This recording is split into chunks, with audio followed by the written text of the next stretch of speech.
If you like France, you'll like this one. Welcome to Media Watch. James Credence here with all the stories and all the inside information. We're talking pain au chocolat, that beautiful confectionery piece, pastry, chocolate in the middle. Yeah. Why is it in the news, James? Right. You wouldn't think it would be political, would you? No, you wouldn't, no.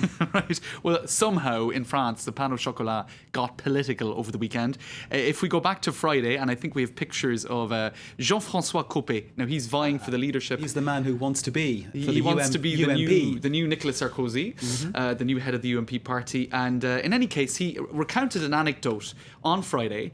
He was at a political rally and he spoke about a child who had a pain au chocolat whipped out of his hand on the outside the front gates of a school because it was Ramadan. And you see, during the holy month of Ramadan, Muslims don't eat during the day, right? So he was recounting an anecdote where supposedly Muslims yanked a pain au chocolat, the symbol of French breakfast cuisine, etc., out of the hands of a poor, innocent French child. And he said he understands the exasperation of parents who, after a long day at work, come home to learn that their child, had a pain au chocolat whipped out of their hand. Now, I'll show you the reaction to that online. First of all, the Prime Minister said that this was despicable, it was stigmatising and demonising, and that France will not get out of its problems this way. This is the cartoonist for Libération and how he responded to it, depicting the far-right politicians in the background, Jean-Marie Le Pen and Marine Le Pen, having their pain au chocolat stolen by Jean-François Copé. In other words, he's playing to the far right because he's in a leadership contest against François Fillon, pictured, I think he is pictured here, right?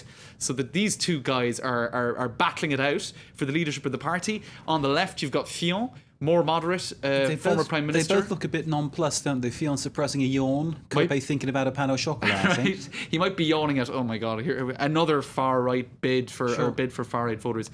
Elsewhere, you've got this, because the social media have been going mad with this stuff, showing a spike in the incidence of pain au chocolat theft during the holy month of Ramadan.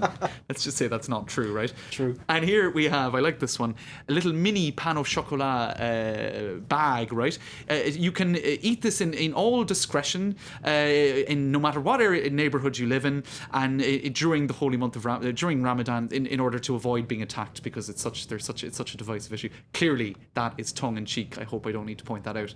It's very ironic. Clear to you and I, but I'm glad you pointed it out again, just in case people didn't quite get it. That's right. Did anybody offer to buy the child another pain au chocolat? Perhaps maybe they not. should have. Maybe you got a croissant in the end. Maybe it's a bit less. Nonetheless, though, I mean, if that was stolen out the kid's hand because it was Ramadan and Muslim kids were picking on him, that's wrong. That is wrong. Absolutely. That is wrong, isn't it? We know if that's it wrong. indeed happened in that way, it's kind of unclear. Yeah. Okay. Moving on, James, because we have to. Yes. France's First Lady, who is in the news yet again, not because of a tweet, we must say. She's going to send a gift every month to Florence Cassé in prison in Mexico. Florence Cassé, because she's in prison after being convicted for her alleged role in a drugs gang. Well, she's been convicted. Right. She says she didn't do it. She's been basically banged up for kidnap. That's right. 60-year sentence as well. And it caused a lot of friction last year between France and Mexico because Nicolas Sarkozy took a strong stand on this. And as a result, a cultural event, which was the Year of Mexico in France, got cancelled. So there was this big diplomatic spat. Now Valérie Trierweiler, in a softer kind of diplomacy, I suppose, has said she's going to send chocolates to Florence Cassé every single month, or a gift every single month until she's free. Is it me, James, or do they look alike? They do a little bit. Maybe she they go could to be her older sister or her mum, couldn't she? It's kind of the same hairdo, except one brushed her hair and the other didn't. And yeah. Well, one's been arrested and one's the First Lady. But, that's right. So there are differences in profile, but it's a nice gesture, I suppose you could say. But could it also ruffle feathers? Because in sending a gift every month, there's also a kind of a presumption of that the woman is innocent, right? And actually, there is going to be a meeting between the president-elect of Mexico and Nicolas Sarkozy on the 17th of October, and the First Ladies are going to meet as well. That's right. But I think what a lot of people are saying too is this a bid by Trierweiler to sort of have people talk about something other than that very divisive tweet? Possibly. And as this tweet says here, Florence Cassé from her prison cell in Mexico is trying to raise Trierweiler in the polls. So there you go. I don't think Cassé is concerned about that. You've got to do this last story because it's really interesting. Could sharing out household chores spell disaster for your marriage? Right.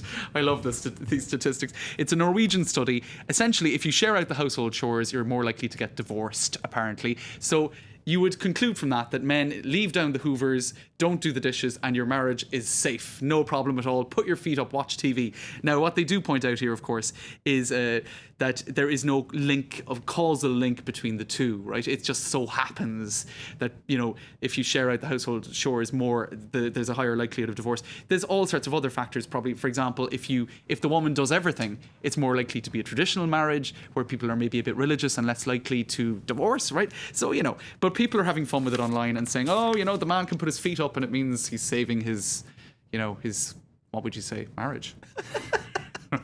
Nicely saved, James. Well done. James off to put his feet up now and let someone else do the chores. I might take his advice. Who knows? Why not? James Creedon for Media Watch. Thank you very much indeed. Thanks, Mark. James Creedon, as ever, with all the best stories online. Coming up after this short break, more headlines and news, including Mohamed Morsi's first 100 days as Egypt's democratically elected president. He admits he hasn't lived up to his own expectations yet. We'll have analysis from Cairo. Stay with us.